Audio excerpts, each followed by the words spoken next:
Hello and welcome back to another episode of the Nationals March to October. And today, we're getting started on the World Series. This time around, we're facing the Astros in the World Series, and they truly are the final boss of this season. We have both swept our way to this point. We're 9-0 because we had to play in the wild card series. The Astros are 7-0. So both of us have just completely dominated our way here. But as we'll see, as we scout out what they're looking like, they they might be a little bit more dominant. Who knows? Because first of all, looking at what they did in the regular season, they went 108-54. And they had a chance to finish way better than that because they finished in the last 10 games of the year going 3-7. But 108-54 was the best record in the league. Cleveland had the second best record at 105 wins, and it was just the Astros sweeping them. Those stats in the top left show their overall team stats so far in the postseason, and I mean, dude,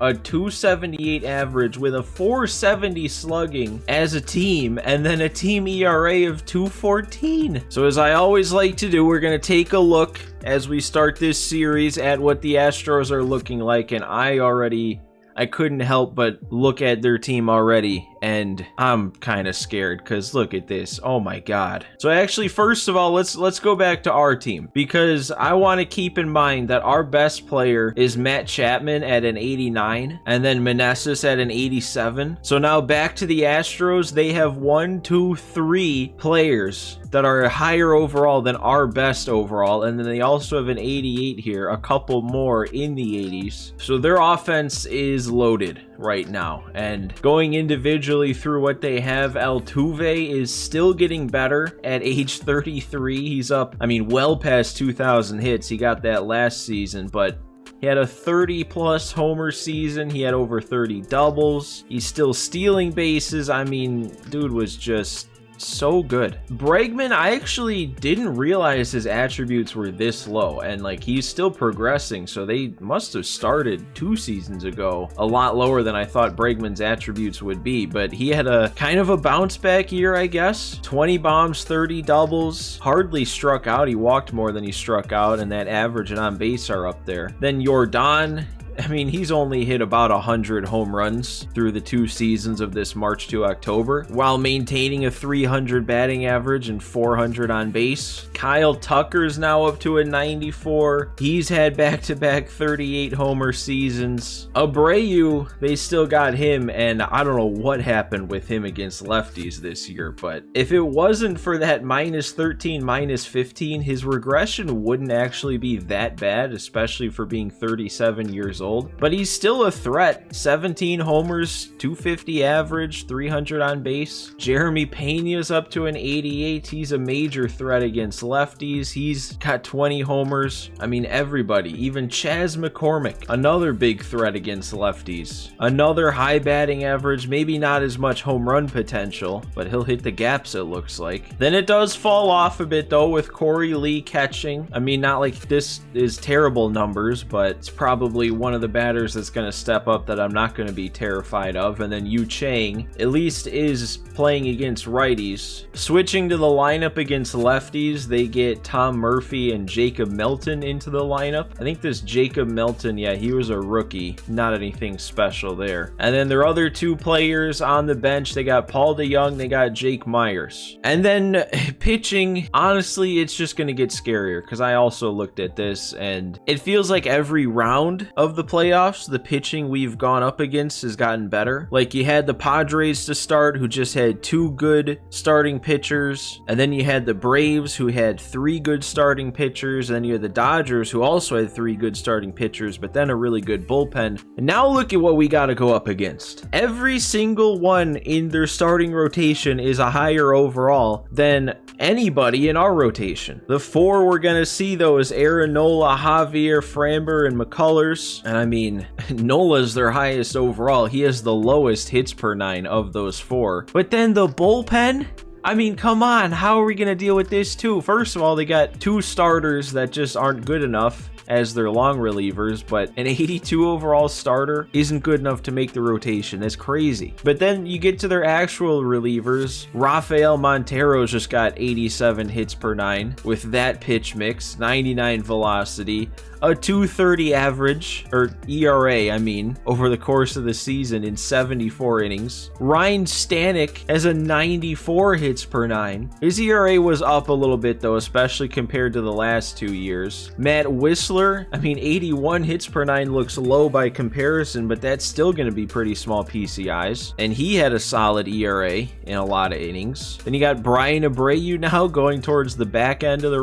the bullpen. High hits and Ks per 9. Hector Neris, I mean, by the attributes, might be the easiest one yet, but then he's got that splitter, sinker, slider combo, and he's always tougher to hit. He didn't really pitch much. And then their closer, Ryan Presley, another high hits per 9, another guy who can be tough to hit, and he just went out and picked up 55 saves this season with a 2.09 ERA. There, nowhere on this team does it let up besides maybe the 8 and 9 hitters in the lineup. Other than that, we gotta be locked in and engaged the entire time. As far as our team goes, there are no changes. Pitching, it's all the same guys, and hitting, it's all the same. So this time around, the CPU didn't make any mid-postseason changes. And for anybody who maybe didn't stick around all the way until the end of last episode, I decided to move Abrams up to leading off against righties. I mean, he's batting over 400 in the postseason. He's back. That won't, though, be in effect for this first game, just because that's how March to October works. But I think we are ready to hop into game one now. We have the 1-0 lead. They have a runner on first and an out, and we only need 11 more outs to hold them where they are. But by the end of this, one of us will no longer be undefeated in the postseason. So we've got Bregman up. Blake Snell is having another good outing here in the playoffs. And a 1-0 game with 4 hits to 2. It's not going to take much to find out what we have. It's a Matt Chapman double. Well, he has 2 hits, so one of the 2 drove in a run. And then it's Meneses and Happ with the only other 2 hits. Blake Snell has gone 5 1/3, only giving up 2 hits and a walk with 5 punch outs. And on the mound for them, it's Nola, only giving up 4 hits and struck out 6, so it's kind of a pitcher's duel. I'm guessing Nola probably has a low enough pitch count that we're gonna see him for at least the 7th inning. So let's go ahead here. If I remember right, well, actually, Snell has got so much energy I wouldn't take him out anyway, but Bregman's worse against lefties. I didn't remember really to look at their lineup versus lefties, but I'd assume it's still Jordan batting 3. He's taking off, and we're not gonna get him. I threw a change. Okay, at least we're getting the rollover to keep him at second. That's fine. And then, yeah, it is Jordan batting 429 with a 1536 OPS and 5 bombs in the postseason. That was the one thing I didn't look at, was their players' stats up to this point in the playoffs. And he's not chasing either. Come on, Jordan. Okay, he took 2 pitches. Now we're back to 3-2. I think I want to go back to the slider. Oh, I kind of wanted to keep that in the zone, and of course it's still crept outside. That's okay, we had a base open. It's another lefty up. And that's 0-2 count. All right, let's put him away here. Oh, and he's turning on the heat up and in. Well, what can we throw then? There we go. I guess keep the slider in the zone. That was a few more pitches than I would have liked, but at least we kept it where it's at for now. 3 more innings. You know, it didn't even register until just right now, but this is a rematch of the 2019 World Series, obviously. The last time the Nationals were in the World Series in real life, and they won it. It's kind of funny to think of where the 2 teams went after that. Like, the Astros made it to a couple more. They won 1 more. And the Nationals, not quite. Not in this universe, though. In this universe, we're the defending champs. And Abrams is going deep. That's gone. Abrams continues to hit the ball here in the postseason. This is what he needed to come back to. That's yet another different player who has a home run now for us in the postseason. We're getting contributions from everybody I'm so glad that Abrams has turned it around here and is a force again in the postseason, because I really like hitting with him. I was so excited with what he was doing back in season 1, so hopefully he carries this over into next season, and this year was just an unfortunate anomaly. Oh, what am I taking that for? What? Okay, hang on a second. I don't know. I don't know what to say when you take that for strike 3. Oh my god, how am I not... No, don't say how am I not hitting that anymore, because I know exactly what I'm doing wrong, and I can't fix it. I'm dropping the PCI, and with lefties, I'm keeping it too far inside. Maybe I should, like, start it here. I have the anchor up, but maybe I should kind of leave it here. Oh, it still didn't work. Rosario, there we go. There's another hit. After Abrams went deep, I had 2 pretty bad at-bats there in a row, so that's good. It wasn't just a fluke that I hit that one out. Rosario, too, along with Abrams, having a good postseason. Not quite to the same level, but it's good to see him coming around also. I bet the same thing. Dropped the PCI, pulled it too far inside. Let's see. There we go. I mean, it's automatic at this point. And I mean, that was a better attempt. It's just that pitch was further outside. So that's fine. I mean, we got one more. We added on to the lead. We're not having to just hold on to 1 run now. And now actually I can at least attempt to give Snell another inning. I probably would have taken him out if we didn't score another one. Okay, we had him 0-2 and then he's taken 3 straight pitches. Come on, man. He went around. He totally... You can't... It's one thing when check swings don't get called online, because at least you can say, oh, it's just some weird internet glitch or something, but he clearly went around. This is offline. Just call it what it was. I mean, I don't know, man. That's closer than I thought, but also if that's not going around, I don't know what is. Well, I'm not going to mess around anymore with 3 more straight righties at least coming up in a row. We'll go to Jordan Hicks. It's funny how the entire regular season, he was our long reliever, and now he's like a main part of the bullpen. Still going more than 1 inning, more than 2 innings really per outing, but he's coming in more high leverage spots for me. That's probably how I'm going to use him more next year too. I don't know, I think he's just way too good to be pitching in low leverage spots like he was. And that should be an instant double play if we would react. We did still get it there, okay. And Hicks, come on, you got plenty of time. There we go. Good outing from him there. I mean, he's probably still not done. That was like 6 pitches to get those 3 outs. And now they're going to the pen. We're seeing Rafael Montero. He might be the best they have to offer out of that bullpen. He's got a really good pitch mix, a really good hits per 9. And I was nowhere near catching up to that. That one either. Oh my god. Oh, and then I took another strike 3. I actually saw the break that it was a sinker, and I thought it was going to break more. I should have gotten called for that one also. What am I doing? I just took that for strike 3 the last time, and then I take it again? I don't deserve to still be in the box. And that was another close one that either of them could have gotten the call, but instead, we've got a runner on. I don't know how I'm going to get a hit with Chapman's PCI here. Oh, well, like that. A perfect to center? That's not going to carry. Oh my god. Perfects to straightaway center are never guaranteed, but Chapman's got a lot of power for that to not get out.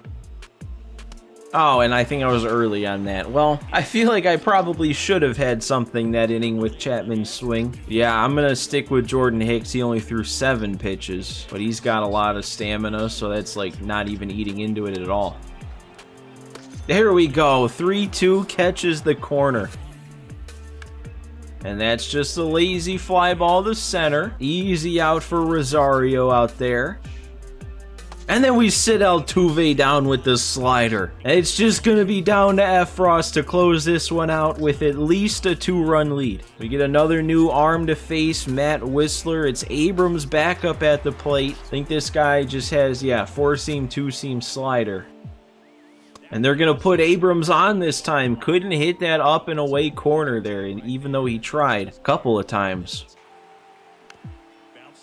Ruiz, okay, well, that's just a sack bunt then, basically. That's fine. I caught a glimpse of my PCI there, though. I actually moved it outside, so hopefully that's starting to get better. Okay, well, Sheets is going to get walked now. That's 2 walks this inning. Rosario's got a chance to drive in more runs.